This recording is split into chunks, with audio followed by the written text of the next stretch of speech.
We are back with good old episode 7. I'm doing what I normally do and batch recording these and figuring out from there.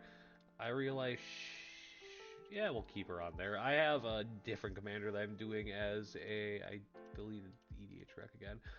I have a different commander that I plan to do as a soldier tribal personally, but she's a very good option for mono white. Let's just get to the spin. I didn't shuffle it all. That's on me. Oopsie daisy. We don't have the double blue though anywhere that I see, so that's good. Really? Okay, another good old Doctor Who commander. This is the Enchantress with the like goading stuff. Yeah, where you kind of want to get multiple of her and then goad. You can put this on your own stuff. That's not bad. Okay. Ah. Yeah, he will be back after we build the Rani. Yeah. So we're back with the Mark of Rani, or the Rani with Mark of Rani. I don't watch Doctor Who, so I don't really know who she is or anything like that. Uh, Either way, we got the ETBs or attacks create a red aura enchantment named Mark of Rani attached to another target creature. That token enchant that token has enchant creature, and enchanted creature gets +2/+2 and is goaded. Whenever a goaded creature deals combat damage to one of your opponents, investigate. Create a clue token that does clue shit. Oh, forgot to hit. There we go. We're good. Ronnie's Cult. We got Helm of the Host, we got Ovar Allform, Sakashima, and Automaton. Autoton. Soldier stuff. Either way, with a lot of this, with Helm of the Host, you're going to be making extra Ronnies, which gets extra ETB triggers and eventually extra attack triggers.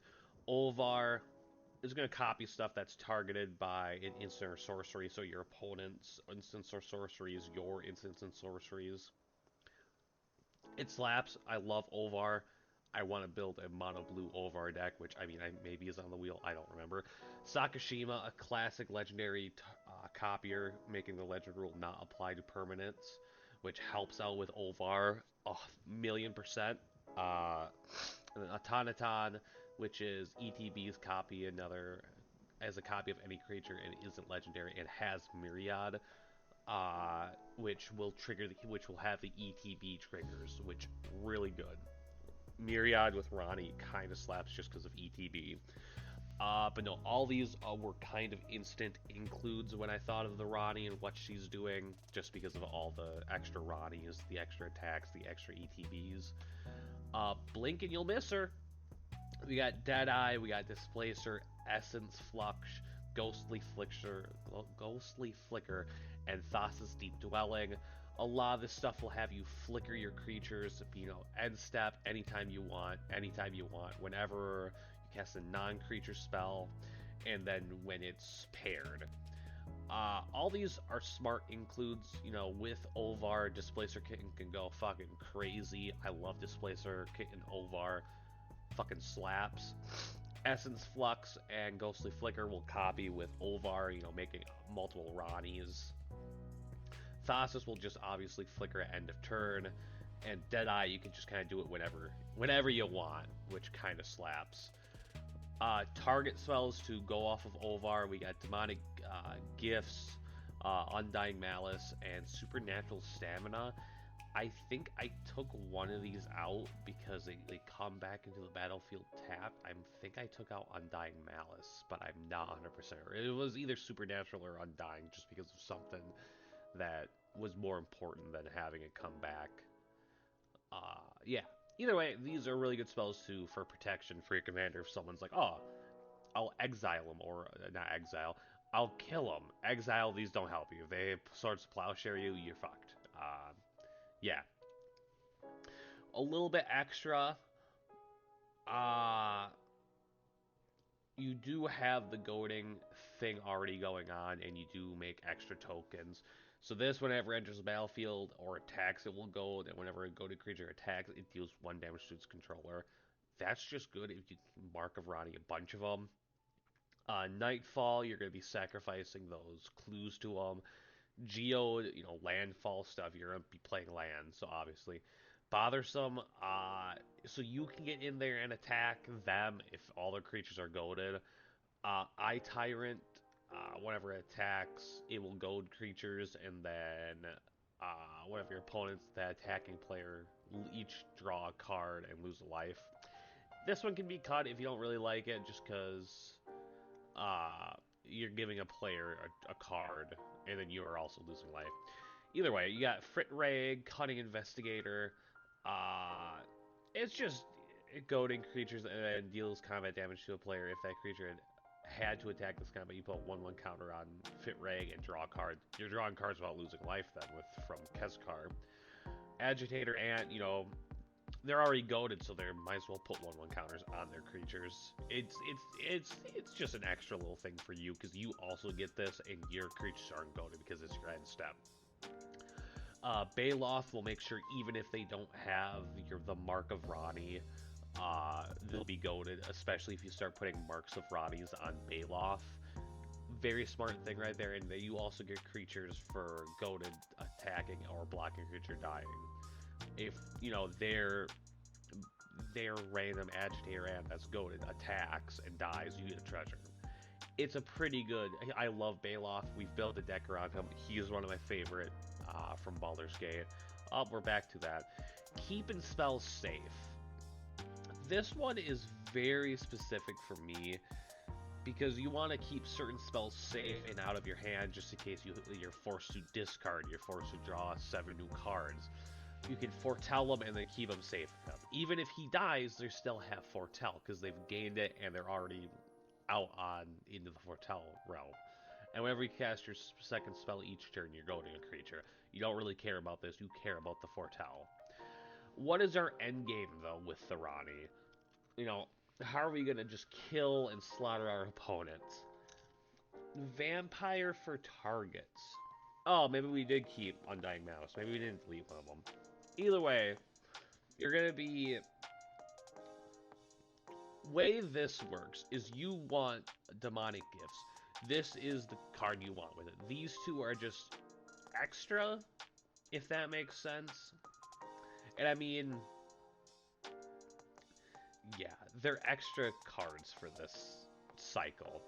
So what you do is you target Cormella with Demonic Gifts. With overall 4, you're going to get an extra Cormella.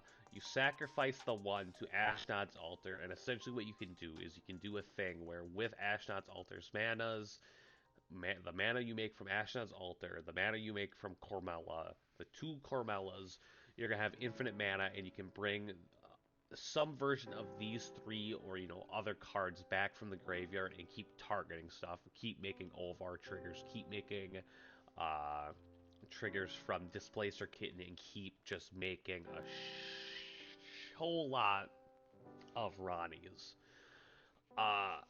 This is a combo that I guess is already common with Cormella, and when I saw it with Olvar in it, I knew that it'd be smart to have this combo in here. It's not what you're going for exactly, but if you need a quick combo win, this is what you go with. Sorry, I needed a drink right there. Doing a whole lot of talking. This is another thing with it. I think this explains it better. Because you can also bring back the blue flux just in case you can't do the red stuff. Like, if you don't have Olvar on the field with it, you can bring back Essence Flux. You can bring back Ghostly Flicker, because you're going to have the extra red mana and the extra 1 mana from Ashnod's Altar, because you get the 2. You're going to bring back some form of Demonic Gift in one of these other 4. It doesn't matter. It kind of does matter. If you don't have an Olvar, it's Demonic Gifts and one of these 2. If you do have an Olvar, it's any one of these 4. And Demonic Gifts. Demonic Gifts is your first target no matter what. Yeah. Big buff aliens is another one. With how many Ranis you're throwing out and how many ETB and attack triggers that you're going to have, you can get Vashta Narada really big. It has indestructible, it has shadow, so it can't be blocked. This creature can block or be blocked by only creatures with shadow. Not a lot of shadow creatures, don't know if you know that, but also at the beginning of each end step, not just yours, but your opponent's, it's going to get a +1/+1 counter. So this guy plus the 2/2 is going to become huge and going to just come in and just stomp over your opponents. You know, for you play him turn 3 end step. There's a 2/2. Your opponent's 3/3. Your other opponent 4/4. Third opponent 5/5. It comes back. It's a 5/5. Right? Am I doing math right? Because you play it, you're in step 2/2, your friend in step 3/3, friend 2/4/4, friend 3. Yeah, it's a 5/5. And then you can enchant it with Mark of Rani, and it becomes a 7/7. Amazing card from the Doctor Who set. A lot of the cards from the Doctor Who set were incredibly powerful, in my opinion. I don't think the decks were well built, in my opinion, just because a lot of the commanders in those decks, a lot of the legendary creatures, a lot of the doctors were kind of going for different synergies and different strategies. I took them all apart and I used them to finish up other decks, start other decks. And I mean, yeah, I think either way, with this deck, you're not going to be going for a lot of the combos, but you're going to be going for Mark of Ronnie stuff, making sure that your opponents are killing each other, and then once they've done that, using like Bothersome Quasit to go in for the kill and just end the game right then and there. Because you can Mark of Ronnie your own stuff. It doesn't say it has to become of opponent creature. It says another target creature. It can be your own, and that's one of the biggest parts with her. Either way, Mark of Rani, not Mark of Rani. That's what I'm gonna keep calling her though. The Rani is a very good creature. Uh, I don't know if she's one of my favorite from the Grixis precon, but she is up there. I do wish that they would stop making all the villains Grixis in Magic stuff, because I wouldn't mind having like, I don't know. I just wish some of the villains, it makes sense, but it's just a me thing. Either way, I really appreciate it if you liked and subscribed. Number 8, who's number 8? Please don't show up on the screen. Number 8 is another. It's not a Doctor Who commander, but it is not a Magic Universe's commander, I guess. Either way, please like and subscribe, and I'll hopefully see you for episode 8.